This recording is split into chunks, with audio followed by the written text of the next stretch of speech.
Kata beliau, jawaban yang diinginkan oleh penulis adalah bahtera rumah tangga membutuhkan dua dayung sekaligus, suami dan istri. Kapal butuh dua dayung, di kiri kanan, suami dan istri bersama.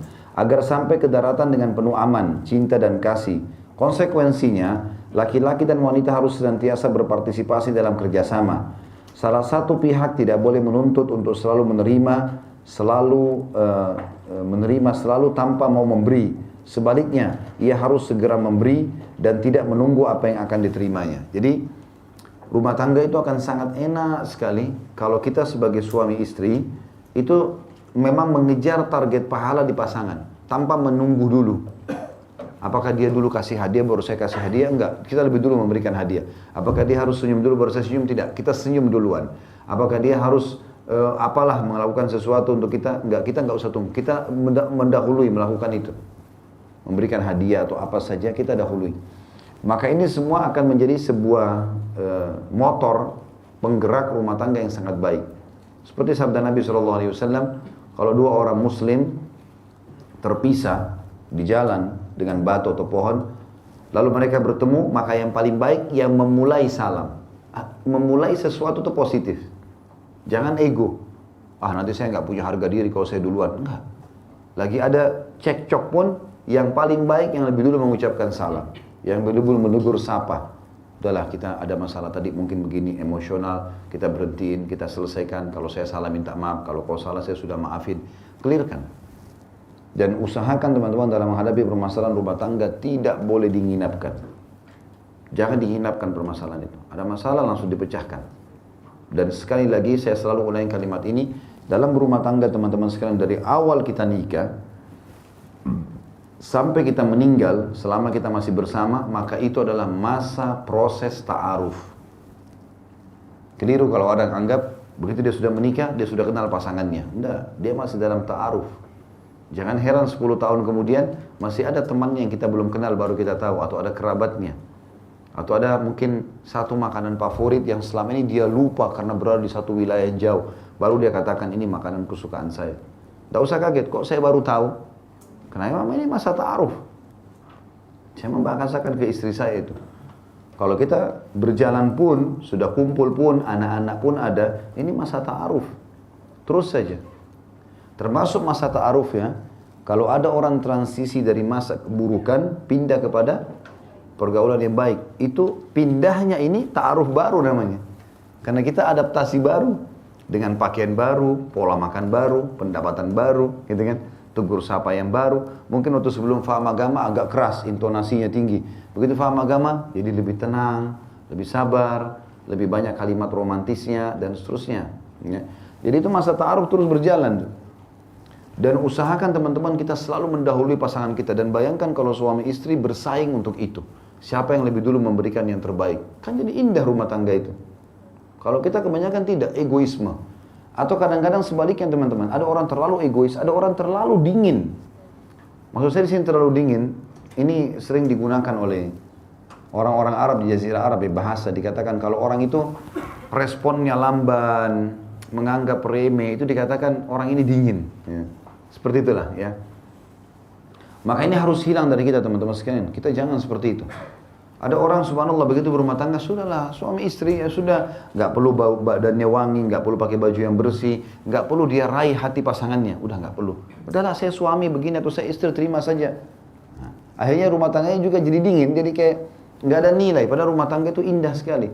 Bahkan kata Nabi SAW, tidak ada cinta yang aku lihat paling bersemi dan baik ya dibandingkan dengan suami istri. Karena mereka bisa berbagi. Sekali lagi, kalau kita bersaing dalam hal positif, bagaimana kita membahagiakan pasangan, sebelum pasangan berbuat pun kita sudah buat, sehingga dibalas pun dengan kebaikan dari pasangan kita, itu luar biasa. Di situ puncak kebahagiaan dalam rumah tangga, dan ini banyak orang tidak tahu, bahkan ada orang sudah sekian tahun berumah tangga, tidak tahu kalau harus begitu rumah tangganya. Sehingga biasa-biasa saja jalan rumah tangganya. Ya berjalan seperti itu saja, makan biasa saja gitu kan. Mau minimal pada saat duduk, istri sudah masak, Masya Allah hari ini masak apa? Berikan sedikit pujian, ya. Apalah ditanggapin makanan itu, penataannya. Oh ini rasanya enak ya. Besok bagaimana? Mau masak apa lagi? Ada sesuatu yang dibahas tentang masalah makanan. Dan itu bukan hal yang kosong. Bahkan kata Nabi SAW ada 3 hal yang tidak masuk dalam hal sia-sia, tidak berdosa. Seseorang yang sibuk dengan hewan tunggangan, ya, jihadnya, kuda. Kalau kita mungkin mobil sekarang, pesawat, dia sibuk dengan itu. Walaupun dia habiskan waktu berjam-jam di situ membersihkan, merawat, itu nggak dianggap sia-sia. Kemudian yang kedua, orang yang sibuk mencari nafkah. Dan yang ketiga, obrolan atau bercandaan suami istri. Jadi kita berbasa-basi dengan pasangan itu adalah ibadah. Ya. Ada orang nggak basa-basi, datang, mana makanan? Sudah makan, udah langsung aja masuk tidur. Ya. Ada beberapa ummahat kita berkeluh kesah begitu. Suami saya sibuk dengan kerja Ustaz. Datang, tanya, mana makanan? Duduk, habis makan, ganti baju, tidur. Orang 8 jam nunggu di rumah, lihat tembok ke tembok gitu. Nunggu dia, nggak ada basa-basinya. Nggak ada basa-basi, hilangkan jenuhnya orang yang sudah 8 jam di rumah. Lain kalau istri itu mungkin punya kegiatan, kalau enggak, bisa dihilangkan jenuhnya, ajak ngobrol dulu. Sebelum minta makanan, duduk, ngobrol, tanya, apa kegiatan hari ini, ada berita apa, tanya kabar, oh Masya Allah bajumu bagus hari ini, apalah, tanggapin, karena itu positif kan gitu. Ada kelebihan apapun harus ditanggapi. Apalagi perempuan sifatnya suka membuat kejutan, dan dia tidak mau bilang. Jadi kalau antum pulang rumah, ini yang bujang-bujang apa boleh buat, terpaksa juga harus dengar. Pulang ke rumah sudah mulai ada dandanan, ada bau wangi, pakai lipstik, jangan dulu minta makanan. Dia mau pujian di situ dan mau nunggu suami saya respon nggak. Bisa begitu, walaupun kita datang puji, oh Masya Allah ini, kok lain di warna rumah, kok baunya beda, kok begini. Ya nggak usahlah saya bahasakan semua, karena itu bahasa rahasia saya. Tapi dia direspon orang, respon sesuatu, sehingga dia bahagia, dia merasa senang, ya. Karena memang itu karakter wanita harus dikenal, dia suka seperti itu buat kejutan-kejutan, dan memang seperti mau mengetes, mau tahu ini perhatian nggak, ini enggak. Kalau kita laki-laki kan tidak ada itu, nggak ada basa-basi, nggak ada ceritanya mau ngetes istri saya sayang nggak ya, nggak usah kita tes. Ya udah tinggal datang, saya sayang sama kamu, udah selesai. Itu apa adanya, laki-laki begitu, perempuan enggak. Mau suaminya harus tahu, walaupun dia tidak sampaikan. Maka belajarlah untuk mengenal, gitu kan. Seperti itu. Jadi ada warna dalam kehidupan, bukan dingin-dingin saja rumah tangga seperti tidak ada nilainya, gitu. Sampai ada orang sudah sampai nenek-nenek, kakek-kakek, ya begitu-begitu saja. Nggak ada sesuatu yang berlalu yang memang Allah jadikan ajang kebahagiaan di situ. Apalagi kalau sampai ada orang membalik rumah tangga yang mestinya nyaman, malah menjadi neraka, malah menjadi tempat yang tidak nyaman, ribut, cerai. Kenapa nggak nikah lagi? Trauma dengan rumah tangga dulu. Jadi ajang ribut di situ. Ya. Saya heran kalau dengar rumah tangga ada yang banting piring, banting pintu.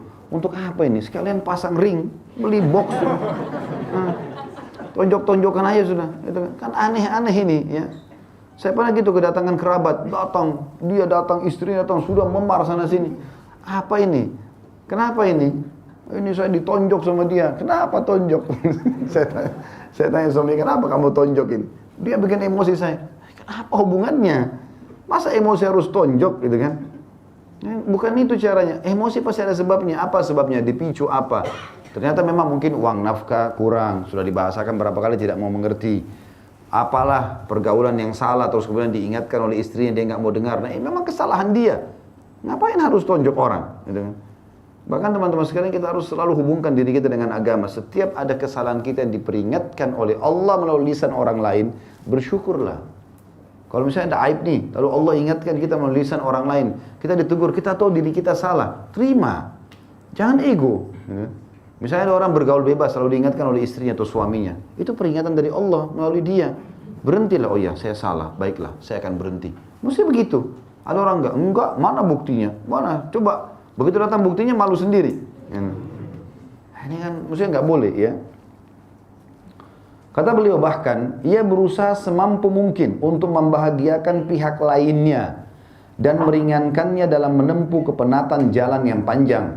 Suami harus lebih banyak bersabar sesuai anatomi tubuh dan kepemimpinannya. Dia tahu powernya lebih kuat. Gak mungkin dia lawan perempuan yang lemah. Ya, walaupun perempuan itu berotot, pasti di bawah kekuatan laki-laki. Bukan lawan kita itu. Antum kalau mau tunjukin keberanian, pergi ke Israel sana. Tonjok tuh Yahudi, gitu kan. Nah itu betul. Istri ditonjok, anak ditonjok, tendang-tendang, apa ini gitu. injak-injak orang sampai saya nggak habis pikir ya bagaimana menghadapi keluarga istri dengan cara seperti itu, dan ini jauh sekali dari agama, maksudnya nggak boleh. Ia bertindak sebagai nahkoda bahtera agar bisa membawanya berlayar hingga berlabuh di pantai cinta dan keluarga yang berbahagia. Namun istri tidak boleh membiarkan suaminya berjuang dan berusaha payah, padahal ia melihatnya tanpa memberi imbalan kepadanya dengan senyuman, sentuhan kasih sayang, kata-kata yang manis yang menjadikannya tidak merasa pedih dan juga penat menghadapi sulitnya jalan. Jadi harus direspon, unsur timbal balik. Udah lihat suami baik begitu, ada juga ibu-ibu bilang gitu, suami saya baik kok. Walaupun saya nggak dandan nggak apa-apa, dia nggak protes. Ya bukan berarti kebaikan orang kita balas dengan kekurangan, nggak boleh. Harusnya kebaikan dia kita balas dengan kebaikan. Malah kita lebih rapi, lebih dandan, lebih manis, lebih romantis, harusnya begitu. Kita pulang ke rumah laki-laki, temuin rumah sudah rapi, makanan sudah rapi, semua sudah bersih, kita respon itu, gitu kan? Harus di rumah tangga itu royal pujian. Royal pujian, selalu muji. Muji saja, jangan selalu menjatuhkan, nggak boleh. Orang sudah masak macam-macam, cuma ini hari ini. Padahal sudah ada tempe, ada sayur asam, ada gado-gado, ada segala macam. Dia berpikir, untuk apa saya masak juga? Selalu ditolak. Walaupun cuma digado-gado satu hari, Masya Allah, ini yang disiapin. Masya Allah, saya coba ya. Masya Allah, enak sekali.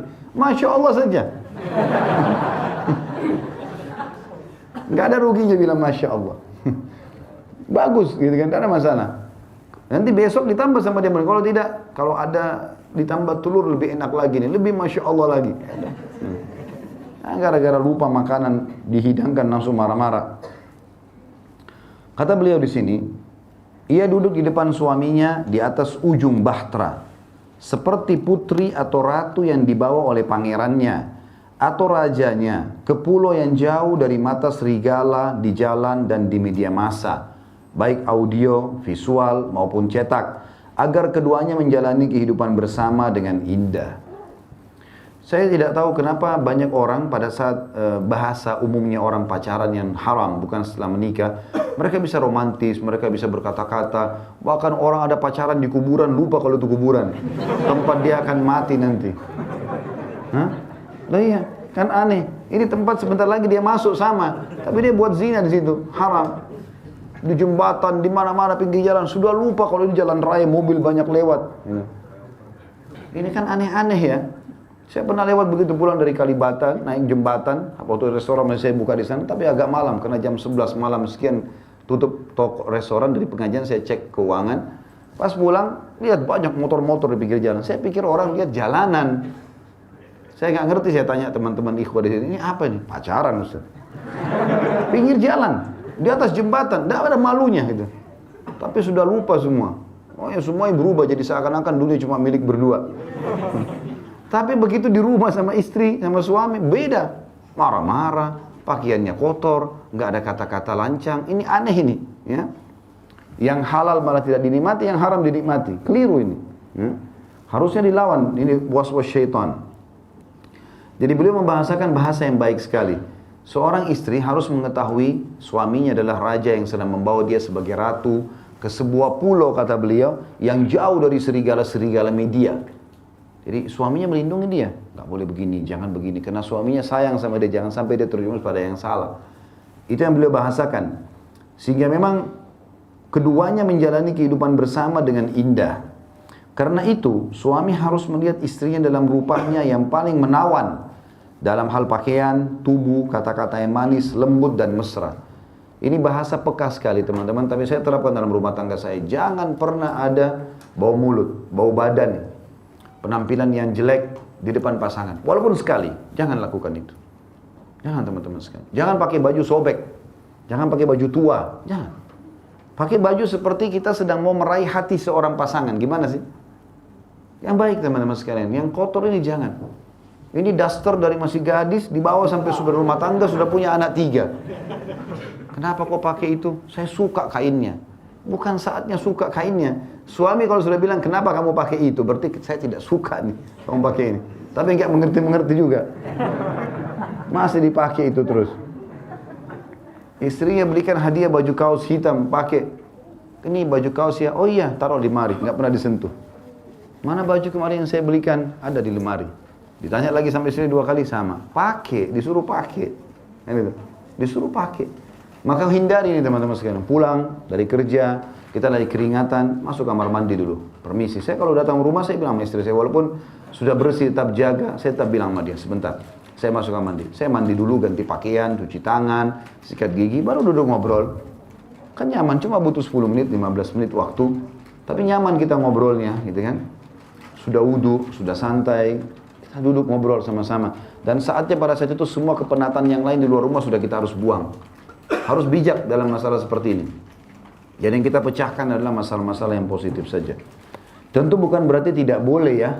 Bukan tidak boleh kita memecahkan perkara-perkara, tapi kalau darurat mungkin bisa saja. Cuma kalau kita bisa hindari, ya, atau kita letakkan pada tempatnya masing-masing, maka itu sangat baik. Jadi di sini beliau tekankan sekali pakaian, tubuh, kata-kata, ya, lembut dan juga mesra. Ya. Ini selalu ada di antara suami istri, sehingga pada saat kita keluar rumah atau terpisah sementara, ada rasa ingin bertemu lagi, ada rasa ingin ngobrol, ada rasa ingin melampiaskan kebutuhan-kebutuhan ini.